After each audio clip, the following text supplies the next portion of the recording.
En mars 2022, je me suis inscrit sur un coup de tête à un jeu de rôle de nature internationale. Et j'ai obtenu une place pour le 7e run de ce jeu qui aura lieu cette année, en septembre 2023. Jusqu'à présent, je ne m'en suis pas encore trop préoccupé parce qu'il n'y avait pas d'urgence, mais là, la deadline pour le casting est le 15 juin prochain et donc il était grand temps que je me penche sur la question. Alors, je vous invite à découvrir avec moi Miskatonic University Shadow of the Campus, un jeu de rôle de l'organisation Chaos League. C'est parti!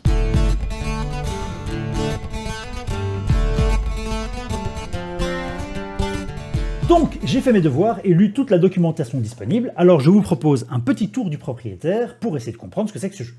Arrivé sur la page principale de Chaos League, vous allez trouver un wiki dans lequel sont détaillés tous les événements organisés par l'association, et celui qui nous intéresse, Miskatonic University Shadows of the Campus. On va s'intéresser plus particulièrement au guide du jeu. Arrivé sur la page officielle, on va remarquer déjà plusieurs choses. La première, pour moi, très importante, c'est l'esthétique. Tout ce qui est publié autour de Miskatonic University, les logos, les images, les polices de caractères, tous les textes, tout ça est très beau et très cohérent et nous maintient vraiment bien dans l'esprit du jeu. Ça nous donne déjà une bonne idée de ce que va être l'ambiance. Deuxième chose, on peut repérer tout de suite un bouton audio guide.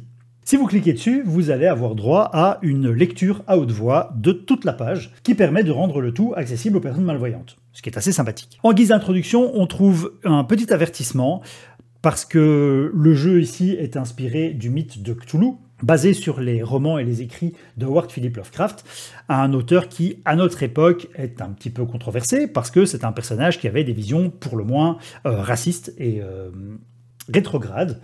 Et donc ici, il précise bien qu'ils ne sont pas du tout en train de valider les opinions du personnage, mais exploitent, modernisent une œuvre littéraire du patrimoine culturel global. On nous explique le principe de base du jeu.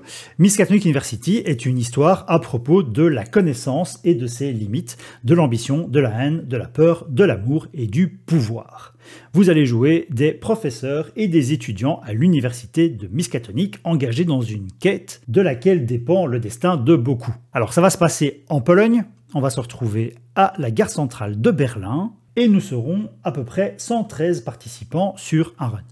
Un aspect très intéressant, c'est l'explication de l'expérience de jeu qui est proposée. Le premier pilier, c'est la vie du campus. Le concept, c'est qu'on va essayer de vivre la vie de tous les jours des étudiants, rythmée par les cours.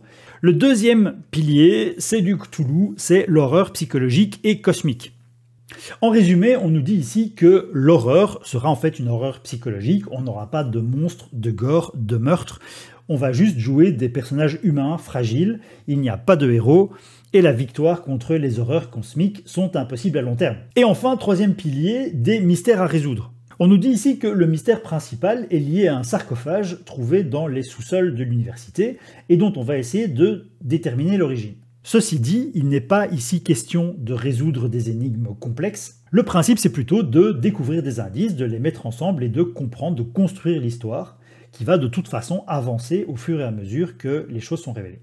Très important à mettre dans la note d'intention d'un GN, qu'est-ce que vous n'allez pas trouver sur ce GN.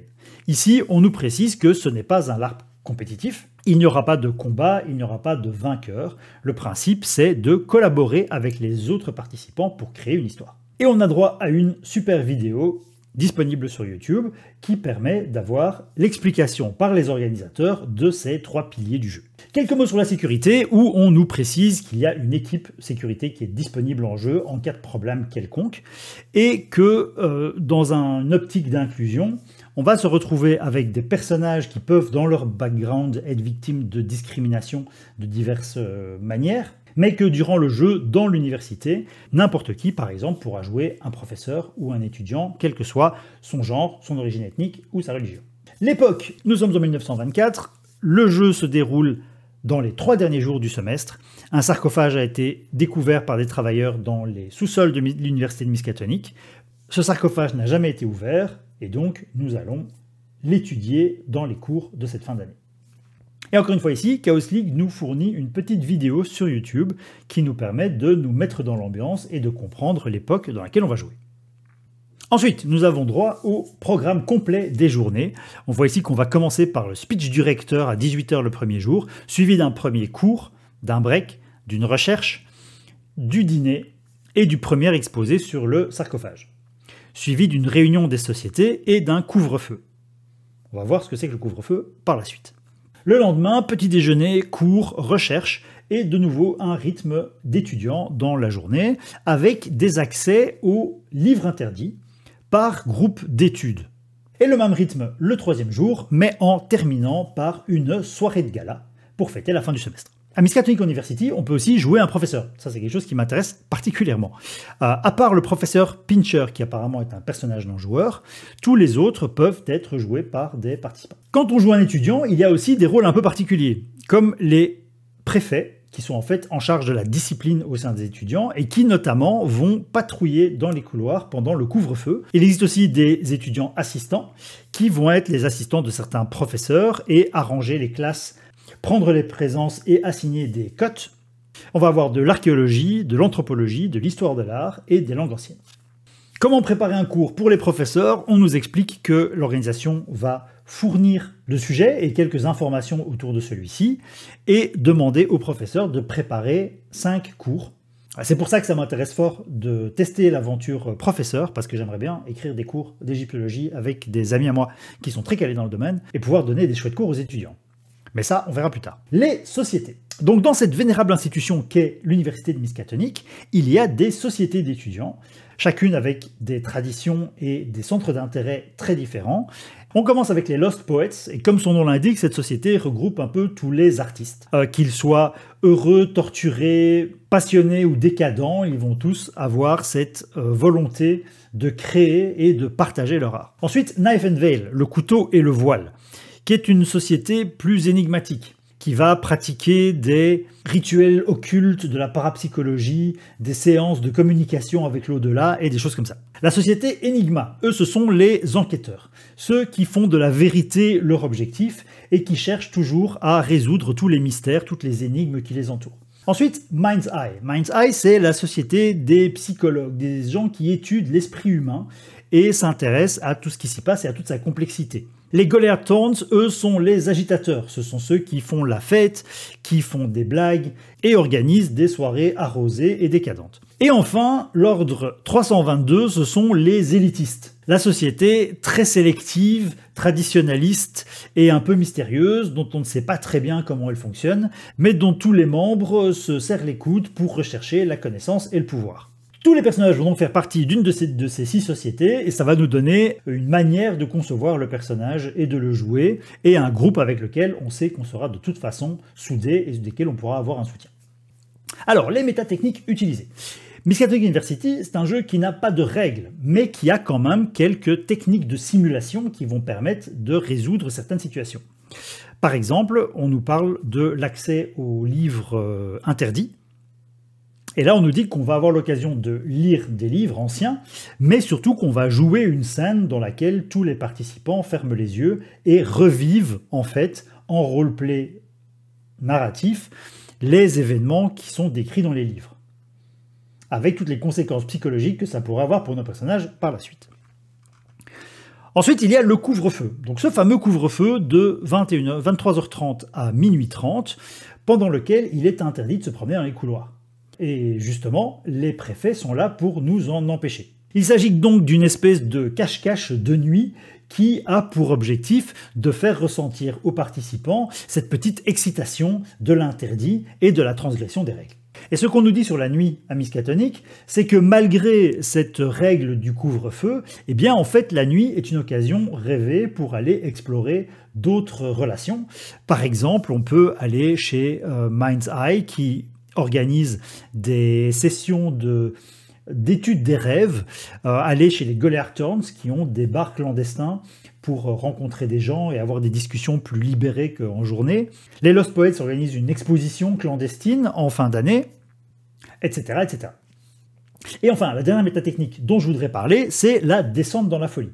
Parce qu'il faut savoir que dans le mythe de Cthulhu, eh bien en fait les personnages, quand ils ne meurent pas, ils finissent tous par devenir fous, à force d'être confrontés à des événements paranormaux et à des choses horribles qu'ils ne peuvent pas comprendre. Et donc après avoir consulté la bibliothèque interdite, tous les personnages vont pouvoir à un moment jouer leur descente dans la folie, et l'ambiance de l'université va devenir de plus en plus glauque au fur et à mesure que tout le monde commence à perdre la boule. Les costumes, on va donc être dans une ambiance États-Unis des années 20, et l'organisation nous propose un guide détaillé de l'époque avec photos à l'appui pour nous aider à constituer un costume sympa qui va s'intégrer dans l'ambiance générale de l'université. Avec tout ça, on n'a pas encore parlé des personnages. Et donc nous y voilà, The Characters, on nous parle ici du casting. En fait, il y a 113 personnages disponibles et il va falloir en choisir 7 par ordre de préférence. Et l'organisation va nous en assigner un. Alors, jetons un œil à ces personnages. Il s'agit de la seule partie du site qui est derrière un mot de passe. C'est un peu normal, il faut être participant. Et nous y voilà. Donc Chaos League nous fournit une petite playlist Spotify pour se mettre dans l'ambiance. C'est très sympa en fait d'écouter la musique pendant qu'on lit les personnages. Donc on a ici la liste des 113 personnages. Alors c'est très compliqué de tout lire et 7 à 8 pages de contenu par personnage. Donc on est à plus de 700 pages. Moi je ne vais pas tout lire. J'ai décidé de filtrer sur les différents éléments qui sont proposés. Donc, entre autres, on a le nom, l'archétype, qui est une description très courte du personnage pour voir un peu qui il est, son rôle, étudiant, préfet, étudiant assistant, professeur, recteur, la société à laquelle il appartient, son statut au sein de cette société, sa note moyenne, les cours auxquels il va participer, son groupe d'études, mais ça, c'est pas très important à ce stade-ci, savoir s'il dispose d'une bourse, et les triggers. Donc tous ces sujets-là vont être abordés dans le background du personnage. S'il y en a un qui vous pose un vrai problème, évitez celui-là, passez à un autre. Petit détail intéressant, pour faciliter l'appréhension des personnages, tous les noms commencent par la même initiale dans une société. Donc par exemple, tous les noms en E font partie d'Enigma. Tous les noms en G font partie de Goliath Thorns, tous les professeurs commencent en P, et seul le recteur commence avec un R. Ça va nous permettre, quand on parle à quelqu'un, de très facilement savoir de quelle société il fait partie, et donc d'avoir les interactions, de trouver les gens plus facilement. Voilà, donc basé sur ceci, j'ai décidé d'essayer de demander un rôle de professeur. Donc j'ai mis dans ma liste Patsy, Petkoff, Porter, Price et Reed, ainsi que 2 étudiants. J'ai mis Ebner et Kovac, parce que je voulais pas être le gars qui s'impose et qui veut absolument être prof. Je sais pas si j'ai bien fait, mais on verra bien. Il ne me reste donc plus qu'à attendre le casting de l'organisation, et à partir de là, je pourrai étudier la fiche de mon personnage beaucoup plus en détail, commencer à préparer des cours, et bien sûr me trouver un costume. Je vous retrouve donc dans quelques semaines pour voir ce qui m'aura été assigné. Bon, j'ai pas eu de prof, j'avoue que je suis assez déçu, je regrette un peu du coup de ne pas avoir mis que des profs dans ma sélection, mais qu'à cela ne tienne, on m'a donné Ebner, et donc je vais étudier en détail ce personnage et essayer d'en tirer le meilleur. On va regarder ensemble sa fiche de perso. Donc sur la fiche, on commence par une illustration qui donne un peu le thème et l'ambiance du personnage, suivi du résumé de sa fiche technique. Donc Ebner, c'est le froid et morbide investigateur de la mort.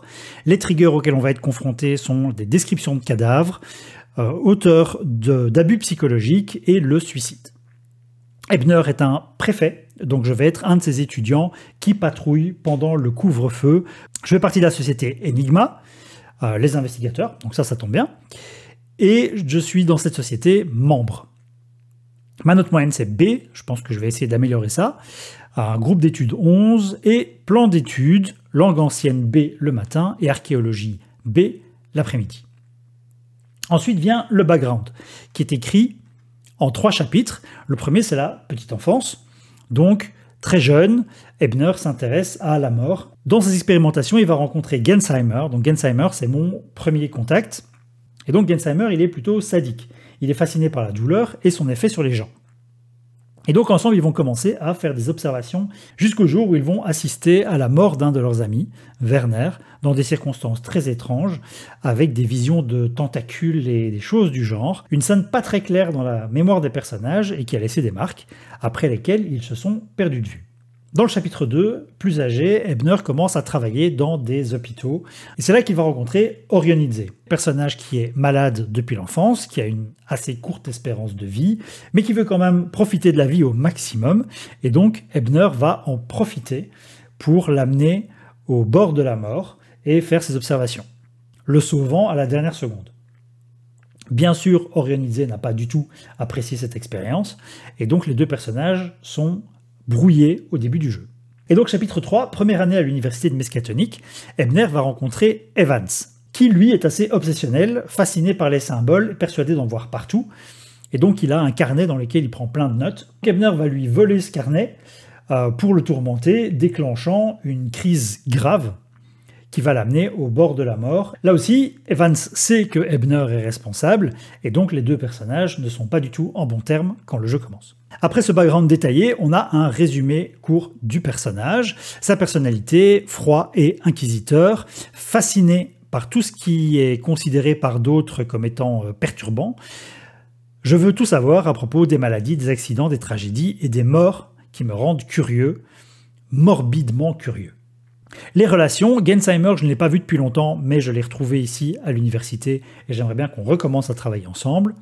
Orionidze est une créature qui me fascine et sur laquelle je voudrais encore expérimenter parce que je pense qu'on peut découvrir des choses fabuleuses ensemble. Et pour ce qui est d'Evans, encore une fois, de manière assez malsaine, Ebner le considère comme un vrai ami, ce qui va probablement pas du tout être la vision de l'autre côté. Et donc je vais devoir essayer de récupérer son amitié, car il pourrait bien être ma muse dans mes expériences. Donc dans la majorité de ces relations, en fait c'est moi qui vais jouer l'oppresseur, qui vais probablement être le personnage détesté, qui va essayer de manipuler psychologiquement les autres. Voilà, ce genre de rôle sur lequel il faut être prudent. On verra bien comment ça va se passer. Et donc il nous reste en bas les guides de jeu, dont la descente dans la folie, que je vais devoir jouer après avoir consulté les livres interdits. Ce qu'on me propose ici, c'est de trouver une personne dans laquelle j'ai confiance, l'amener dans un endroit où on sera seuls tous les deux et faire l'expérience de la mort, et en racontant à haute voix cette expérience de mort imminente jusqu'à ce que la personne me secoue pour me ramener à la vie. Voyage pendant lequel je vais voir et décrire à mon témoin des créatures tentaculaires qui veulent nous dévorer. Ensuite, les tâches qu'on me donne pour orienter la manière de jouer le personnage. Discuter de thanatologie avec les collègues en gardant un air froid et détaché sur le sujet. Chercher des esprits comme le mien qui partagent mon intérêt pour la mort et ma sombre passion. Couvrir d'une attention morbide ceux qui ont l'air le plus malades ou portent des cicatrices physiques ou psychologiques. Et me confronter avec Gensheimer pour savoir ce qui s'est réellement passé lors de la mort de Werner. Parce que peut-être Gensheimer sait quelque chose de plus. Bon, avec tout ça, on a une bonne vue du personnage. Je pense qu'il va être intéressant à jouer, même si c'était pas mon premier choix. Il ne me reste plus qu'à préparer mon costume et mon voyage, et je vous retrouve dans 3 mois pour vous raconter comment ça s'est passé.